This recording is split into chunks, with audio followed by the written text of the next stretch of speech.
आज के क्लास में हम लोग पूर्व के चैप्टर का जो शेषांक जो भाग है आर्थिक वृद्धि के कारक में, उसमें हम लोग ऑर्गेनाइजेशन तक हम लोग पहुंच चुके हैं। अगला जो पॉइंट्स है वह है टेक्नोलॉजिकल प्रोसेस, औद्योगिक उन्नति।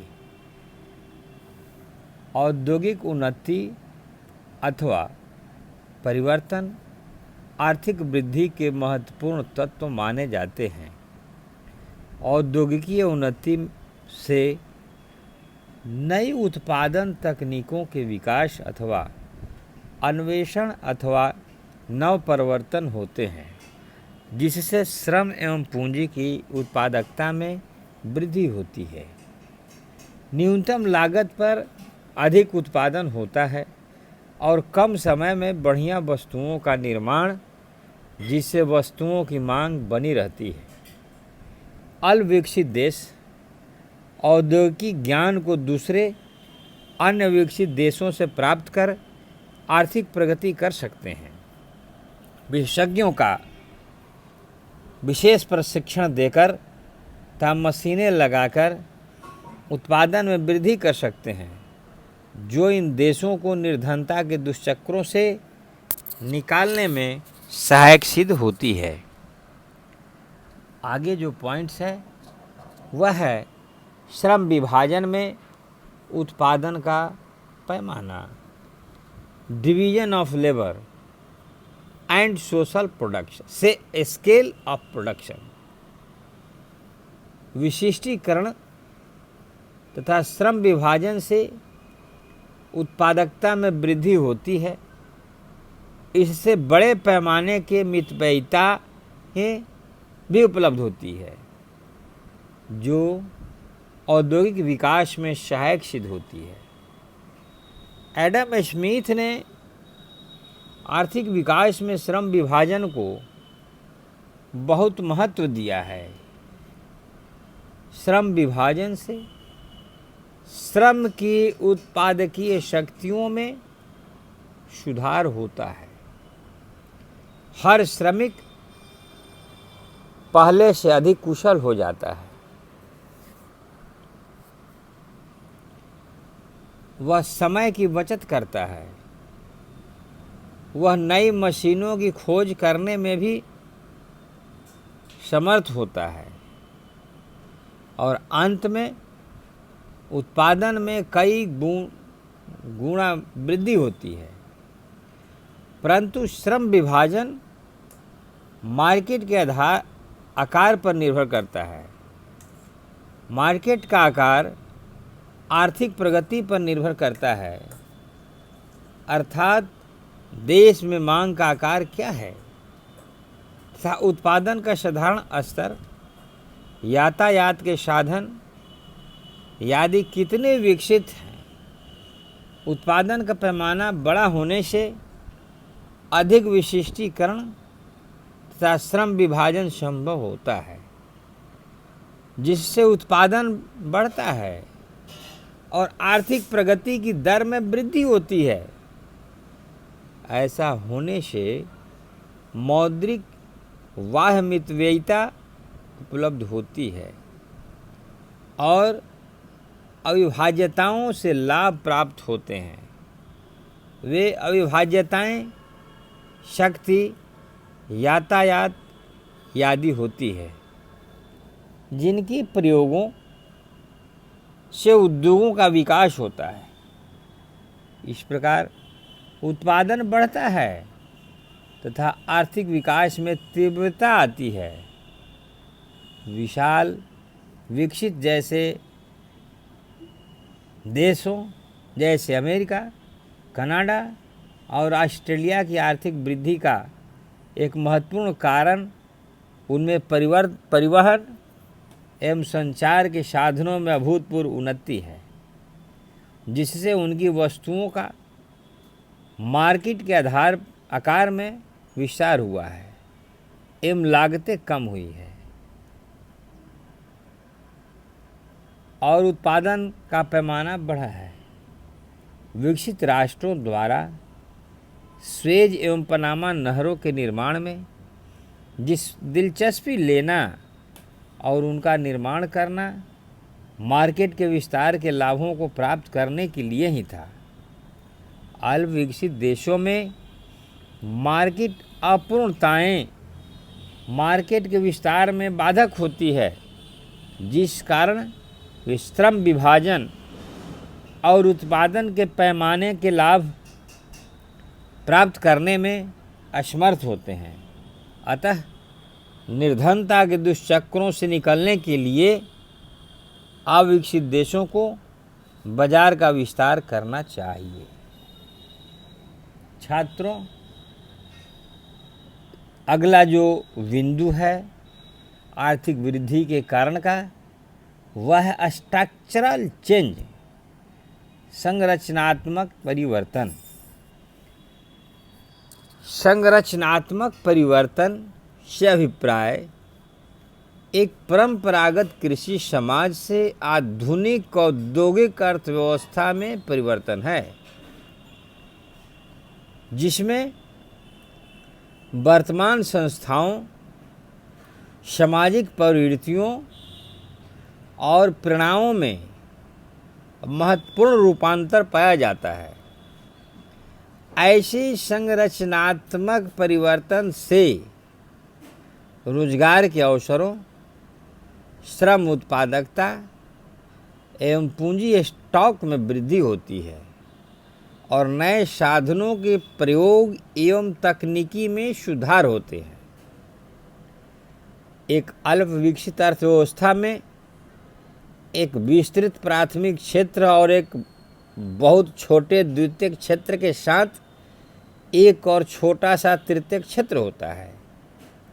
उदाहरणार्थ, भारत में 1940-50 में राष्ट्रीय उत्पादन में प्राथमिक क्षेत्र का योगदान 49.4%, द्वितीय क्षेत्र का 16.6% और तृतीय क्षेत्र का 18.6% था। संरचनात्मक परिवर्तन का प्रारंभ जनसंख्या के प्राथमिक से द्वितीयक और फिर तृतीयक रोजगार में स्थानांतरण से हो सकता है। एक अति जनसंख्या वाली कृषि अनुस्थापित अर्थव्यवस्था में 70 से 80% जनसंख्या कृषि में संलग्न होती है। संरचनात्मक परिवर्तन में अकृषि क्षेत्र फैलता है ताकि कृषि क्षेत्र में जनसंख्या का अनुपात अधिकाधिक कम हो जाए। इसका अभिप्राय कृषि क्षेत्र का राष्ट्रीय आय में योगदान कम करना है, परंतु शुद्ध राष्ट्रीय उत्पाद में कृषि क्षेत्र के भाग की कमी का अर्थ कृषि उत्पादन में कमी से नहीं है, बल्कि कृषि उपज निरपेक्ष रूप से अवश्य बढ़नी चाहिए। कृषि उत्पादन में वृद्धि करने के लिए मूलभूत परिवर्तन जैसे भूमि सुधार, सुधरी हुई कृषि तकनीकें और आगतें, मार्केट का अच्छा संगठन, नई शाख संस्थाएं आदि के रूप में करने होते हैं। जब कृषि उत्पादन में वृद्धि होती है तो उससे कृषि क्षेत्र में मौद्रिक आय बढ़ती है। यह आगे कृषि आगतों और उपभोक्ताओं वस्तुओं की ग्रामीण मांग को बढ़ाती है, जो औद्योगिक क्षेत्र के प्रसार को प्रोत्साहित करती है। औद्योगिक क्षेत्र स्वयं भी कृषि क्षेत्र को प्रभावित करता है। प्रथम, फार्म उत्पादन की वृद्धि के लिए औद्योगिक क्षेत्र द्वारा निर्मित सुधरी हुई फार्म मशीनरी और अन्य लागतें चाहिए।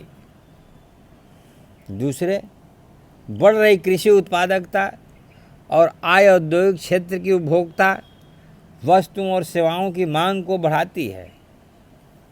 दूसरे शब्दों में, कृषि उत्पादकता और आय बढ़ाने का अवसर बहुत अधिक अर्थव्यवस्था के संरचनात्मक रूपांतरण पर निर्भर करता है, क्योंकि अखाद्य पदार्थों की व्यापारिक मांग में वृद्धि, वैकल्पिक रोजगार के अवसरों में वृद्धि और कृषि क्षेत्र को उपलब्ध खरीदी गई आगतों की अधिक मात्रा और कृषि को प्रभावित करता है। संरचनात्मक परिवर्तन का एक अन्य पहलू जनसंख्या का प्राथमिक और द्वितीय से तृतीयक रोजगार में स्थानांतरण से है। तृतीयक उत्पादन में बहुत सी असमान सेवाएं सम्मिलित होती है जो अभौतिक वस्तुओं को उत्पादित करती है, जैसे परिवहन, शिक्षा, किराना और थोक वितरण, सरकारी और घरेलू सेवाएं आदि। आर्थिक विकास के साथ साथ तृतीयक वस्तुओं की मांग बहुत शीघ्रता से बढ़ती है, क्योंकि कृषि और औद्योगिक क्षेत्र का प्रसार अधिकतर परिवहन, किराना एवं थोक वितरण, तकनीकी सेवी वर्ग आदि पर निर्भर करता है। यदि आर्थिक विकास के साथ साथ तृतीयक धंधों में कार्यकारी श्रम का अनुपात बढ़ जाता है, परंतु बहुत से तृतीयक धंधे जैसे रेल और मोटर परिवहन आदि अधिक पूंजी गहन होते हैं और उनमें बड़े पैमाने पर श्रम के स्थान पर पूंजी स्थानापन्न होती है। इस प्रकार आर्थिक विकास की प्रारंभिक अवस्थाएं में तृतीयक धंधे अधिक लोगों को खपाने में असफल होते हैं और अधिक मात्रा में श्रमिक सभी प्रकार की वस्तुएं और सेवाएं बेचने वाले बन जाते हैं, जिनमें बहुत थोड़ी या बिल्कुल पूंजी की आवश्यकता नहीं पड़ती, जैसे फल, अखबार आदि बेचने वाले या फिर कारें साफ करने वाले, कुल्ली, बेरा तथा दुकान सहायक आदि। इस प्रकार का अल्प रोजगार कृषि में अदृश्य बेरोजगारी द्वारा बढ़ता है। कोई नव परिवर्तन अथवा नए क्षेत्र का खुलना अर्थव्यवस्था के भीतर ही संरचनात्मक परिवर्तन ला सकता है और इस प्रकार घरेलू मार्केट का विस्तार तथा विदेशी मार्केट का निर्माण कर देता है। तकनीकी आविष्कार ऐसे समाज में होता है जहाँ प्रयोग की इच्छा के लिए परंपरावाद हट जाता है, जहाँ लोग श्रम तथा पूंजी की भौतिक सीमाएं पार करने के उत्सुक होते हैं, जहाँ दूसरे शब्दों में वे विस्तार की लालसा से प्रेरित होते हैं। एक बार जब नई संस्थाओं का निर्माण हो जाता है तो वे भूतकाल से उपहारों का कार्य करती है और वे उत्कर्ष यानी टेक ऑफ काल में मुक्त रूप से आर्थिक क्रियाओं को तीव्रता से बढ़ाने में योगदान देती है। उत्कर्ष काल में जो संरचनात्मक परिवर्तन होते हैं उनके बारे में संभवतः सबसे महत्वपूर्ण बात पहले से विद्यमान संस्थाओं को नए उद्देश्यों, विशेषकर पूंजी निर्माण के लिए ढालना है। संरचनात्मक परिवर्तन का एक और महत्वपूर्ण पहलू एक नई सामाजिक व्यवस्था का विकास है। यह समाज के सामाजिक सांस्कृतिक ढांचे में संरचनात्मक परिवर्तन करने के लिए संयुक्त परिवार, जाति प्रथा, कौटुंबिकम संबंध, धार्मिक कट्टरता जैसी सामाजिक संस्थाओं को ऐसे परिवर्तित करना चाहिए ताकि आर्थिक विकास संभव हो सके। मायर और बाल्डविन ने ठीक ही लिखा है, यदि राष्ट्रीय आय को अधिक तेजी से बढ़ाना हो तो नई आवश्यकताएं, नई प्रेरणाएं, उत्पादन के नए ढंग नई संस्थाओं का निर्माण करना आवश्यक है, परंतु कोई भी तीव्र संरचनात्मक परिवर्तन अपने साथ असंतोष और विरोध लाएगा। उदाहरणार्थ, राष्ट्रीय आय में वृद्धि से सामाजिक कल्याण में वृद्धि नहीं होगी। यदि इस वृद्धि से गहरे सांस्कृतिक परिवर्तन होते हैं, इसलिए इस प्रकार के सभी परिवर्तन चयनात्मक होने चाहिए और यथासंभव जो खराबी हो उसकी क्षतिपूर्ति की जाए या भविष्य के लिए रचनात्मक विकासों में लगाया जाए। ऐसे परिवर्तन लाने के लिए लोगों का मानना है कि बल प्रयोग करना चाहिए। विकास के मार्ग में सामाजिक सांस्कृतिक कठिनाइयों को दूर करने के लिए शिक्षा और प्रदर्शन काफ़ी हद तक सफल हो सकते हैं। ऐसा भी सुझाव दिया जाता है कि अधिक तीव्र आर्थिक उन्नति वर्तमान प्रवृत्तियों और संस्थाओं के प्रयोग से होगी, न कि देश की वर्तमान संस्कृति को समाप्त करके। नाइजीरिया के आर्थिक विकास पर विश्व बैंक की रिपोर्ट के अनुसार जबकि नाइजीरिया प्रवृत्तियों में बहुत सी ऐसी बातें हैं जो आर्थिक विकास को रोक सकती है, फिर भी उसके सामाजिक संगठन में बहुत कुछ हैं जो उसके उद्देश्य को पूरा कर सकता है। नाइजीरियों में दृढ़ निष्ठाएं पाई जाती है। वे घनिष्ठता के साथ अपने परिवार या कबीले के साथ बंधे होते हैं। वे स्थानीय संगठनों को सहायता देते हैं और स्थानीय उपलब्धियों में वे गौरव अनुभव करते हैं। परिवारों, कबीलों और ग्रामीण समुदायों को उत्पादकों की सहकारिताओं, बचत और मितव्ययिता क्लबों में इकट्ठा बांधना स्वयं सहायता के व्यवहारिक और महत्वपूर्ण उदाहरण हैं। परंतु किसी भी देश का प्रक्रिया में प्रयोग की गई संस्थाएं तभी अधिक महत्वपूर्ण होती है जब वे देश की आर्थिक आवश्यकताओं और सांस्कृतिक स्थितियों पर ठीक बैठती है। उधार लिए गए कपड़ों की तरह दूसरे देशों से उधार ली गई संस्थाएं बिना अदल बदल के ठीक बैठ सकती है, परंतु यह आवश्यक नहीं कि वह जरूरी सही बैठेगी। फिर भी वे संस्थात्मक परिवर्तन जो तकनीकी दक्षताओं, प्रशासनिक और उद्यमी क्रियाओं या पूंजी की पूर्ति को प्रभावित करते हैं, परंतु महत्वपूर्ण होते हैं। पूंजी की आवश्यकता के लिए वित्तीय संस्थाएं होनी चाहिए जिनके द्वारा बचतों को एकत्र करके उत्पादकीय स्रोतों में लगाया जा सके। इस प्रक्रिया को आसान बनाने के लिए मुद्रा बाजार में बचत बैंक, बॉन्ड या स्टॉक एक्सचेंज, निवेश बैंक, व्यापारी और दलाल, अढ़तिया आदि वित्तीय संस्थाएं होनी चाहिए।